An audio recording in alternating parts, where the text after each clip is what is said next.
Create with Fran Sidney.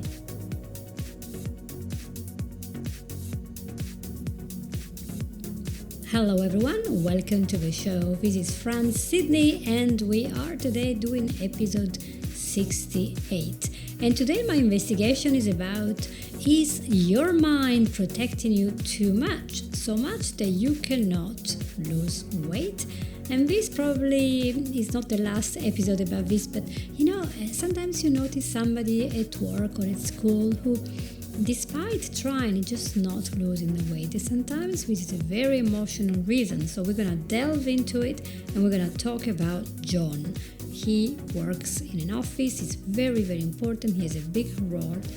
But despite a diet, he cannot lose weight. What's going on? Stay tuned in. So let's talk about John. He is an executive in his company, a very important creative director. And there is something going on in his life. He's very much overweight. He knows that. In fact, every time he goes to his doctor, that he has a normal checkup, and the doctor looks at him and says, patting his own belly, John, you should really lose weight. Look at the belly. This is dangerous. But the doctor cannot say much more because, John just shrugs his shoulders a little bit and just keeps going as it is. And this goes on for many, many years because John has become so used to hear from a doctor the same sentence, very polite, that he doesn't even hear that anymore. He just, what the hell, I just don't need to lose weight, I'm just fine, I'm just a busy man. At some point, John realizes that he's not feeling great. He has some issues, so he returns to the doctor and they do a little bit of a deeper checkup and they realize that he has problem with the blood pressure, he has cholesterol problem, and, being over 40 years old and overweight, his blood sugar is quite high, and the doctor sits back and says, well, I think you're a candidate here for diabetes or for heart attack. Which one would you like to have? Because if you continue like that, you will end up having serious problem and I don't want to see you in the ER. And therefore, John goes to a very well-known dietitian and he goes to a health coach. He organizes his life and starts to lose weight with a different diet, with exercise.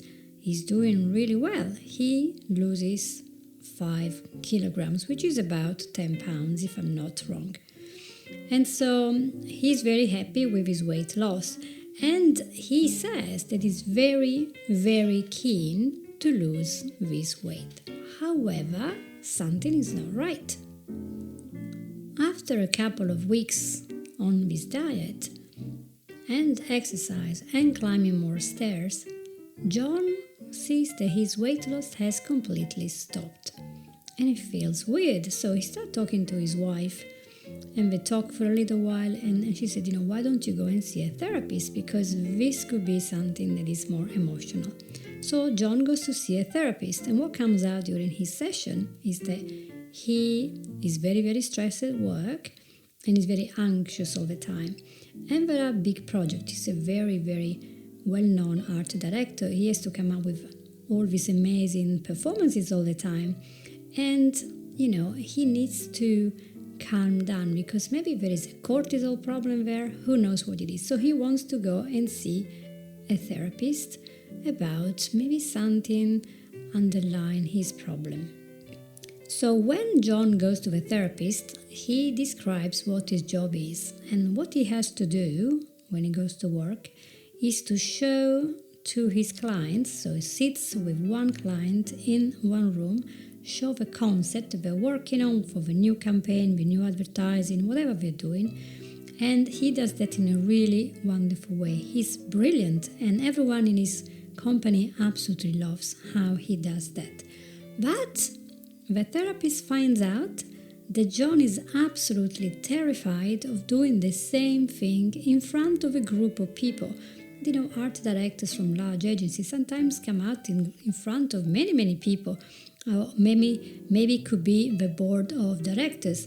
And he doesn't really like the idea of giving a formal presentation of his advertising plan and his brilliant idea for a campaign. That's a little bit of an issue, so they explore and they go deeper and deeper in this. Now, it has to be noted that in the advertising agency where John is the art director, everyone but him is tall, slender, very elegant, looks are very important, so everyone is able to exercise some kind of visual power by being so beautiful to look at. But John is average looking and is not slim and very elegant, he's quite different. And so what happens is, in all these years, because he's so big and prominent with his weight, he's been able to stand in front of people with his weight giving the importance. He is present, he is important because he has this extra weight on him. As a habit, John has always allowed not so senior helpers in his company to present all his brilliant ideas to board of directors and important other CEOs of other companies. That is because he feels very, very weird about his appearance. So one side of himself wants to be there and be present and be important because he's got a stature, he's got a robust body. The other side is like, no, you cannot appear there. So he just gives this responsibility to other people and they demonstrate his work. So what was going on there? He, in his subconscious mind, had been thinking, wait a minute, I lost 5 kilos.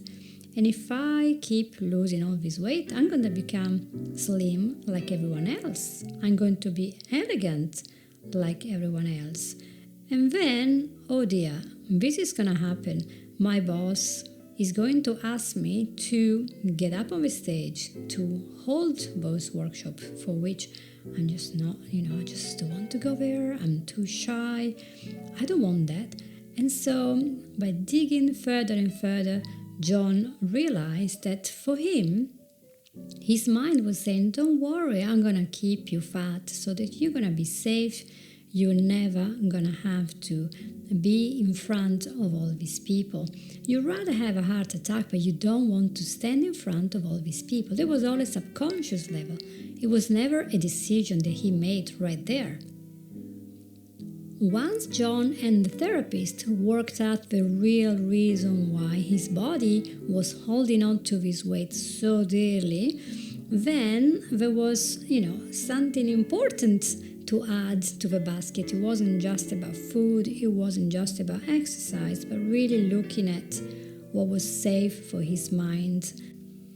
And of course, the therapist now started to work on why John felt so awkward about speaking in public. So they realized there were things that happened in the past when he was a teenager, when his father, a very prominent person in his community and the mayor of his town, was kind of very upset that his son didn't want to stand and present something they have done as a family, and he just told him, you're never going to be like me. And even his mother had told him, you're not as good as your dad. Who knows what you're going to be doing when you are older, because you can't be talking in the public square. You can't become a politician or anything, which was a tradition in the family. So he felt he could never stand up to voice his opinion about anything. And this had led him to start eating and also to suppress whatever he had in a different way from us. Instead of being angry or anything, he would just using this weight to shield himself. So the therapist worked with him, and John was eventually able to feel a lot better about giving presentation in public, and he felt like he didn't feel the stress as much. Yes, his job was very stressful, but he was not worried as much as before, and his pattern of thinking changed. And I'm very happy to report that John eventually lost all this extra weight and was able to wear elegant clothes and to stand in front of people as soon as he felt ready to do so. So that's a successful story. Now, what can we learn from this story? one thing that I can take is that we should not judge people. Just the fact that a person is overweight doesn't automatically mean that this person is just eating and eating because, he's got something wrong with him. This is not the case. Sometimes a person is trying to lose weight, but it's not happening. There could be endocrine reasons, gland problems, medications, but it could be that an emotional reason, which is very, very typical, is right there to protect the person from being in front of others, from being seen. And this is exactly the case that happened to another person that now we're going to introduce to you. Let's meet Anna. She is an Italian lady and she is very much overweight. So she goes to see a nutritional dietitian to try to lose the weight. So Anna had tried so many diets, exercise regimes for years, but she was never able to lose weight. So what was going on with her? After many attempts with dietitian, nutritionists, exercise, Zumba, she tried them all, but Anna just couldn't lose that weight. So she went to see a therapist to see if perhaps there was something there that was holding her back. And there was. The story was very interesting. She was an illegitimate child and she was the only black child in the family. Everyone else was white, as you would expect in Italy back in the 50s. So what happened to Anna was that she was very different from all the other children in the classroom or in church or in the family. There were so many children, and in the 60s everybody had 4 or 5 children. And it was very dreadful back then to be illegitimate and to be also black where everyone else seemed to be white. And so she felt a little bit like she was an outcast. Well, I shouldn't say a little bit. And there was also something else. Her mother felt very defensive of her. She had got married to somebody else who was, of course, white and Italian. And she just kept saying, just stay back in the background so nobody will hurt you. And there was always something here. When you have 5, 6, 7 children, they sometimes had to fend for themselves in those times that were so difficult. In the 60s, that there was so much poverty. And Anna heard many times her mom saying, "Oh, don't worry about Anna. She's big enough, she's fat enough, she can look after herself." And this was repeated so many times that eventually Anna had believed that this was absolutely true. And you have to be very careful with those beliefs that we build up when we are young, because they can really stick with us and they're not going to be helpful later on. Can you see what's going to happen next? What I didn't tell you is that when Anna had been on a diet for a while and she had lost 4 or 5 kilos, when her dietitian complimented her for losing the weight, Anna started to cry. And the dietitian couldn't understand why this was happening. And so going back to this and connected it, for Anna, there was something that was going on deep down in her soul. And she had built this belief that if she lost the weight, her looks would be greatly improved. And so she was not going to be able to look after herself anymore. And this was a really ingrained belief that she held subconsciously. And when it came out, then the therapist started to work on building up again her self-esteem and in changing this belief that was there and they told her that she could not safely lose weight. Of course she could. She could do so comfortably. She could do so and let it go because she didn't need the weight. The weight was there as a protection to make sure that she would survive in a very scary world where she felt as an outcast. So by having therapy, she was able to stop the self-sabotage of eating chocolate every time she lost a little bit of weight and all those behaviors that were ingrained but they were not useful. And sometimes that's all we need to do. We need to look back and see what is this extra weight doing for us? Is there something good and useful about this? Is there something that we do not have to do? And this can lead us to many other stories, but I will share more as the time goes by. I hope that these two stories can show just how important it is, the dialogue that we have inside our mind, and all these distant echoes of voices from the past, of people expressing their opinions on us, maybe in their best interest, sometimes not very nice to us, but all these stories that we keep playing over and over, like I'm not good enough, I'm not safe, I cannot do this well, I always fail at this and that, I can never be trusted with anything. And eventually we start believing this so much that everything we do is based on this belief. And therefore we are really instructing our mind to fail. So be careful of what we say to ourselves, because the words we say to ourselves are the ones we will always believe, and it will shape our life. Of course you might say, but I don't know what is that is holding me back. How can I find out? And the only way to find out, sometimes, if it's not coming to you clearly, maybe you try coaching, maybe you try diets, you try being in group and slimming groups. But sometimes being in a slimming group, you might have a good vibe, a good energy, or you might have lots of people who have emotional reasons, so no diet is going to help them.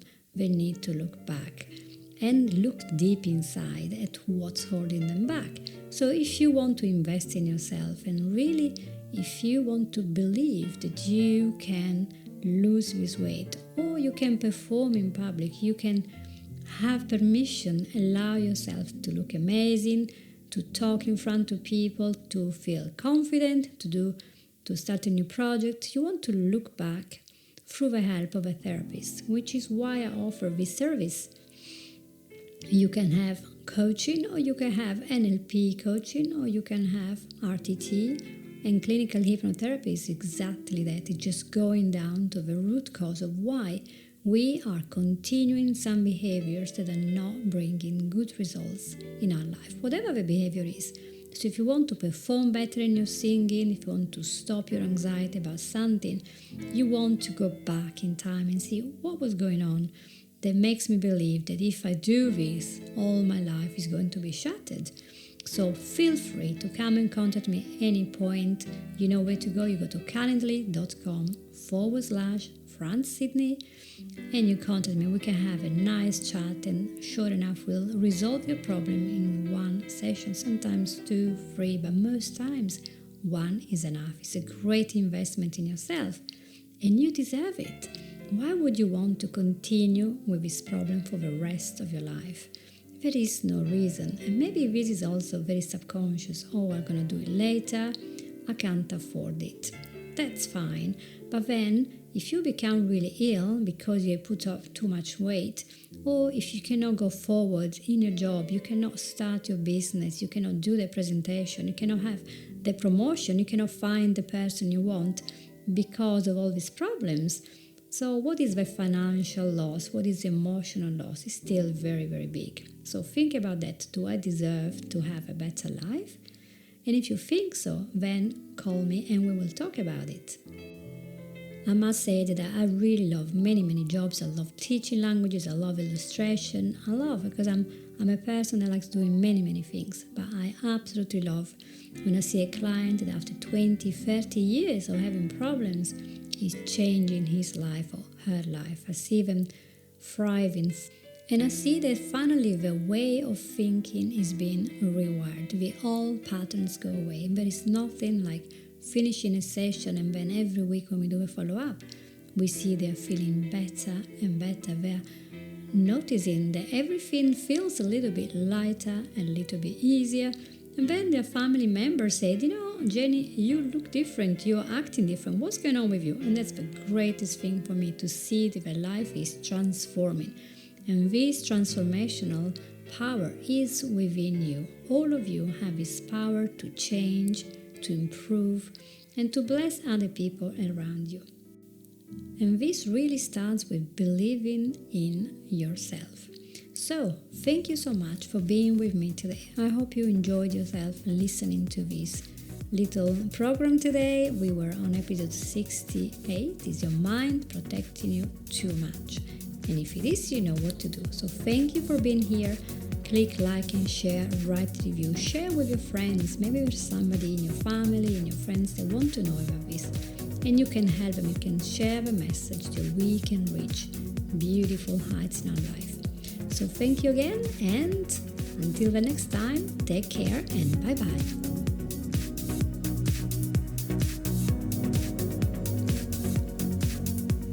You have listened to Create with Fran Sidney.